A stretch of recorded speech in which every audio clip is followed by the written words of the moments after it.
All right, folks, here we go with the notes for Chapter 28, a list of things to not do. So, affectionately, the chapter is called Stop It. Just stop it. Well, we'll tell you what we mean as we go along. So, a question to ask yourself. What are you doing that might be sabotaging yourself? What might you be doing to shoot yourself in the foot, to screw yourself over, to make things more difficult for you? Well, whatever it is, stop it. Quit doing it. Knock it off. Stop doing whatever it is that you're doing that holds you back. Pretty simple, right? It should be the end of the chapter. Go on and do your next thing. But we all know that just telling ourselves to stop doing something, or hearing someone else tell us to stop doing something, it's generally not that simple. But here's the thing. You can't change a behavior, a habit, or a fear until you are aware that it exists. Think about any sort of 12-step program that you may have heard of. The first step is almost always you have to admit that you have a problem. Admitting is the first step to recovery. So, same thing here. We're going to go through a list of things that maybe you're doing, maybe you're not. If you're doing it, maybe you haven't realized you've done it, but here's a chance for you to acknowledge it and to try to recognize it so that you can correct that problem. So here's the first one. Stop acting. Be real. Stop acting. All acting is about creating a believable reality of the moment. So really, the best acting is not acting. We've talked a lot about how we want to try to make things seem as though they are second nature, that we are immersing ourselves in the character that we are portraying. So the more that you can get into the mind of a character and allow that character to overtake your mannerisms and your being and the way that you speak, the better your performance will be. Because it's not so much acting, you're not so much thinking about those things, as much as it becomes kind of instinctual, more second nature. Here's the next one. Stop announcing. Just talk. The majority of voiceover work today requires a believable, relaxed, and conversational delivery that connects with the listener on an emotional level. Think about the actors, the actresses, perhaps the various voiceover people that you have heard in recent history. And the ones that you tend to gravitate towards the most. And more than likely, it's the ones that are not putting something on over the top to the point where you think that they're simply trying to imitate somebody or create a stereotype or something like that. But that the voice, the way you hear things, the mannerisms, they all seem like they would be a rather believable sort of character. And that's what we tend to gravitate towards in terms of those that have a certain sort of appeal to us. So when we think about what we're doing in voice acting, we try to stay away from the word announcer, because that old announcer style voice, well, it might be exciting and energetic, but it's generally not the type of sound that most people easily connect with. We might get enamored with the sound of the voice, but if we're not paying attention to the message, then we're not effectively communicating. So just talk. Third one, stop apologizing. Be the professional. So this one can be kind of hard, especially if you're someone that is a pleaser by nature. You like people to to be happy with you. You kind of, maybe seek approval, those sorts of things. But here's the thing. Every time you say, I'm sorry, the perception of you as an expert and as a professional becomes reduced just a little bit more. It's showing that perhaps you don't feel like you know what you're doing, or that there's some sort of ownership of a mistake that you're taking on for whatever reason. Experts know what they are doing, and they have no reason to apologize no matter what happens. So don't apologize for your skill. Now, perhaps if there's a problem, we need to find a solution to make a correction or to come to a compromise on the way of a delivery style or something like that. But don't apologize. Be confident in who you are and what you can do. Stop assuming and ask the proper questions. You need to have a policy of asking a lot of questions. Ask about pronunciation of words. Ask about what sort of meaning or attitude a line is supposed to be given if it's not clear from the copy. If there's even the slightest hint of something that you don't understand or something that you need more information on, ask questions. Get clarification. Don't assume. I've always said that the first 3 letters of assume are going to get you in trouble every time. And there's a lot of truth to that. Stop assuming and ask questions. Stop caring. Okay, here's an interesting one for you. Stop caring and own it. What do we mean by that? A professional actor is confident with their skills and their expertise. A professional knows that they are more than just good at what they do. As a matter of fact, they realize that they are an expert. So a professional doesn't care about what people think of them.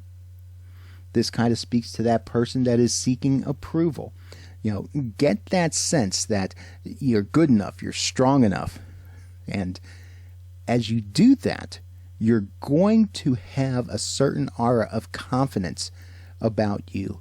Not only in terms of how that is shown to the people you're working with, but you're also going to build that up in yourself as well. You see, a professional knows that when they do an amazing job for their clients, they will get repeat business and referrals. So if you have confidence in yourself, it is going to show in the work that you do, and then those that you work for are also going to be confident in you, because your confidence that you provide yourself leads to you providing an experience of excellence. Stop guessing. Be proactive. When you're guessing, you're making assumptions. Basically, another way of saying make sure that you ask the proper questions whenever you're unsure of something. Don't make a wild guess. Don't assume. Ask questions so that, number one, you're not overworking and having to provide retake after retake, but that you can get the right attitude and the right presence the first time, if at all possible. Stop judging yourself and be accepting. When you are self-judging yourself, when you beat yourself up all the time, that can really debilitate you. And basically beating yourself up into a place where you make yourself a weakling, if I can say it that way. I'm not saying that you yourself are a wuss, but when you wear at yourself, that is just one more person who can beat up your self-esteem, beat up your confidence. And there's enough people out there that are probably going to be willing to do that for you. And when you do it to yourself, you tend to be the loudest person that you listen to. So accept yourself. If you self-judge in front of your clients, it's not going to rub well on them either, and it could result in a loss of future work. So accept yourself. Don't judge yourself. Also, stop negative thinking. Change your thoughts. Most of your bad habits have their roots in negative thinking. If you think in a negative sort of way, if you expect the worst, you might actually create an environment where you are creating the worst.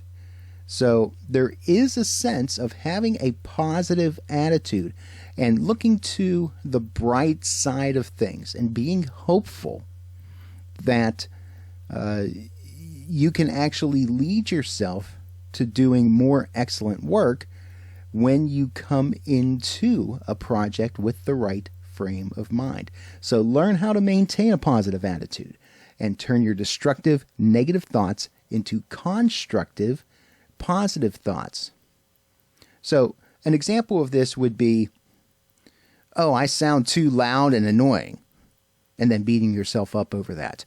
Well, what if instead we think about, this is a really over-the-top sort of delivery.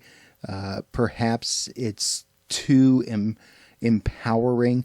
How can I bring this down and make it fit within the rest of the copy and make it appealing to the audience? Don't think of it as a chance to beat yourself up and to be negative about yourself. Think about it as a way to solve a situation and to make something better. Stop performing and just be you. Now, this kind of sounds like a little bit of a contradiction compared to the things that we've talked about in terms of trying to understand and embrace your character and your role and those sorts of things. But here's what we mean by this one. In order to be compelling, an actor must be real and believable, and the audience must experience an authentic representation of the moment in time being portrayed by the actor. So what we're saying here is that if the actor is doing anything less than representing the honesty of the moment, then you're performing. And we're trying to avoid creating something that is less than believable for the character, for the scene. And if we can do that in such a way that we get to that point where we're very real in light of the situation that we're in the expected mood, in the expected frame of thought, in the expected rationale, then it's not going to be, honestly, it's not going to be that hard of work. It's going to come to us in such a way that our instincts will kind of fill in the holes. And it really won't be a performance where we have to reach outside of ourselves, but that those things will be innate with us as we relate to our character, and it's going to help to make our performance that much more believable and compelling. Stop procrastinating. Do it now. This is a hard one for many of us, especially those of us that are a little more creative in our thinking. There's very much a truth that when I was in college, I always kind of excused it as, I'm not really a procrastinator, I'm just deadline driven. And, sometimes there is that sense of creativity under pressure. But the thing of it is that for us to really be successful, we have to have a certain amount of time management. We need to learn how to manage our time and to do the things that need to be done when they need to be done. So generally, we're going to be at a disadvantage if we keep putting things off until it gets closer and closer to the deadline. We're going to be in a much better place, not just in terms of our own well-being, but also in terms of being well received by our clients, if we are much more proactive and give ourselves a lot of time cushion between when we've received an assignment and when that assignment is due. So that old saying, don't put off till tomorrow what you can do today, it's a good philosophy to have.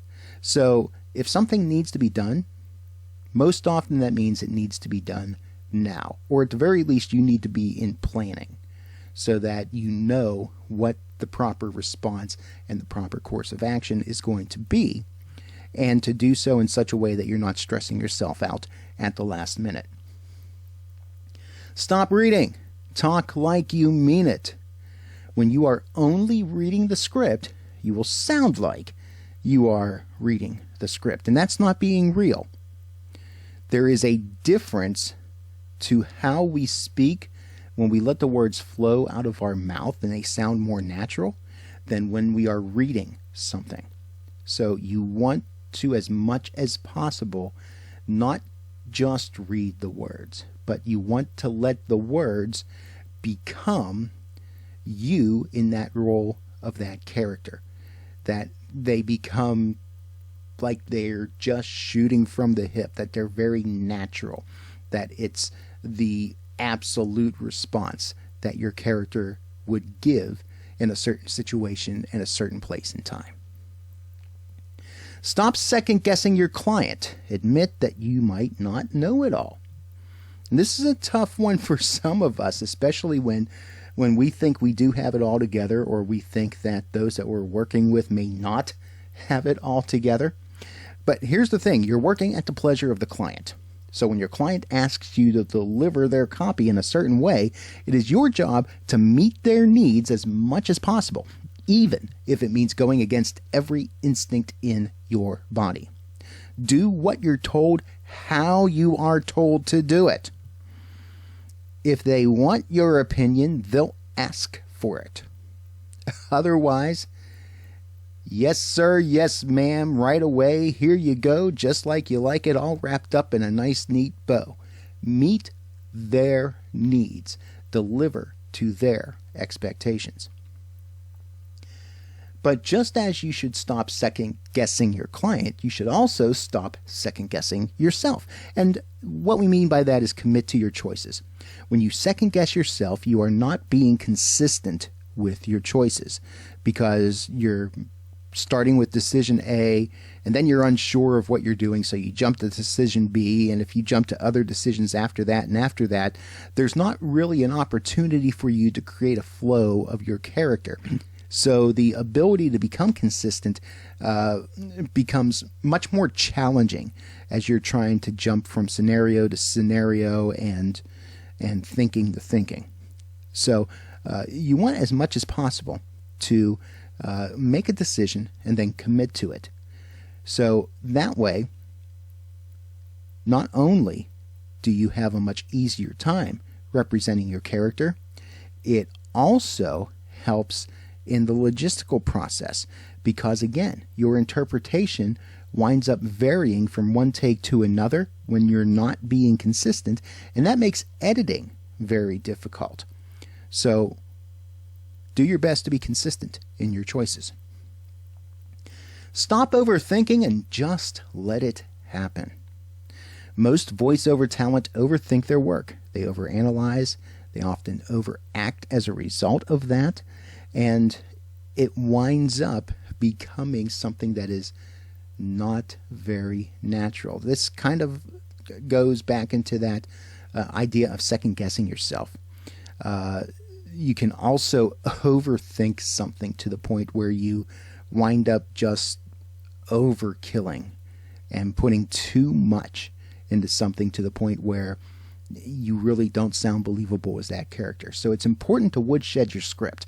Once you've done that, in the words of that great philosopher Elsa, let it go. Stop thinking about it. Just get out of your way and let the words and phrases guide you through your performance. Make it as natural as you possibly can. Again, let it go and stop worrying about the words as well. Discover any challenging words or phrases, make any needed adjustments, and then get that down. Get them out. Let them go. If there's words that you just have a really hard time pronouncing, see if your producer or your client might be willing to let you use a different word or choose a different phrasing or something like that. Sometimes there are just really difficult words for us to get from our brain out of our mouth, and it happens to the best of us. So if there's an opportunity to be able to change things, do that in consultation with your producer. Otherwise, again, make sure that you understand proper pronunciations of words, but don't let them overwhelm you at the same time. Speaking of time, stop wasting it and be focused. Learn how to focus your energy to increase efficiency and productivity. Many people use lists or flow charts to help them think about the process of doing a certain project from one item to the next to the next. If you're someone that just needs to be very linear in that way, come up with a process and follow it. Sometimes trying to multitask or do multiple things at once can be a challenge. And it's on you to recognize what sort of workflow works best for you, what sort of environment works best for you, and do your best to be able to create that environment in order for you to be able to deliver your best possible product. Stop trying to be perfect and know when to move on. You must develop self-direction skills so that you will instinctively know when you've got what you need and when to simply move on. You should absolutely strive to do your best whenever it's for an audition or a paid project, but also know that when you strive for perfection, you may never finish. We're human. It means that we're not always going to get things 100% correct, and even if we think we do, it's possible that those that we work with might have their opinions on such things. Because we are human, it's never going to be absolutely perfect. We want to strive for that perfection. But at the same time, sometimes a little humanity makes things a little more real. Sometimes to show a fault or an error actually helps us connect with the audience a little better. So have a standard. Don't necessarily die by that standard if you don't have to. Admit that there are some things that perhaps with practice you could do a little bit better. In the meantime, do your best work and be confident in that work. Stop trying and master your skills. This is our last tip here. Now, on one hand, yes, we want to continue to make ourselves better. We want to continue to enhance our skills and to hone our craft. But sometimes we are overbearing on ourselves, kind of that overreaching for perfection like we were talking about just a bit ago. And the more that you try to do something, the more that you strive for that perfection to the point where you stress out about it, you're more inclined to be able to make even more mistakes, and that's going to make you even more frustrated. And the more that you do that, and that stress kind of builds up, it's going to affect your work. It's also going to affect you personally. There are times where I've had so much trouble trying to read something, where I was in the studio once and it took me somewhere around 30 takes to get something correct. And I tried to do it all in one session. And I was so worn out from getting frustrated at myself, from feeling the pressure that I have to get it done and I have to get it done this way and I have to get it done now, that, by the time that 30th take came around, I still wasn't happy with it. But at that point, time had run out and what I was recording needed to go out. So, sometimes the recorded world can even involve a little more stress than just trying to do something live. Try not to fall into the trap of striving for absolute perfection, because the harder you try, the more likely you're going to fail. So one thing you can do is that before you get into that situation, master your performing and business skills so that they become second nature. Because if you have to continually work at something, it's not something that you're naturally going to be good at. And when you work on something in a less stressful environment and do your practicing of your skills that way, you avoid the need to be pressured to try to do things perfectly when, for whatever reason, you just can't seem to. And that doesn't mean it's going to solve the problem all the time, because again, we're human. Sometimes we have bad days, and sometimes there are things that just kind of get blocked in our minds and our voices that we just don't get things quite right. And it's okay when that happens, but we need to be professional about it. We need to acknowledge that we might not be at our best.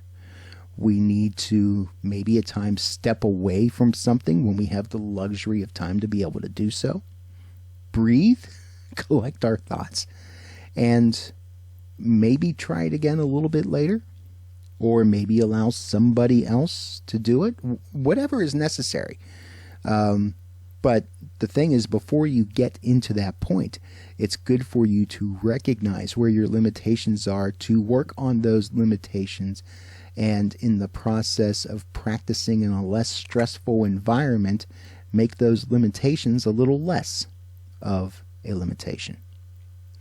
So this was a chapter full of things for us to stop doing and to think about in different ways.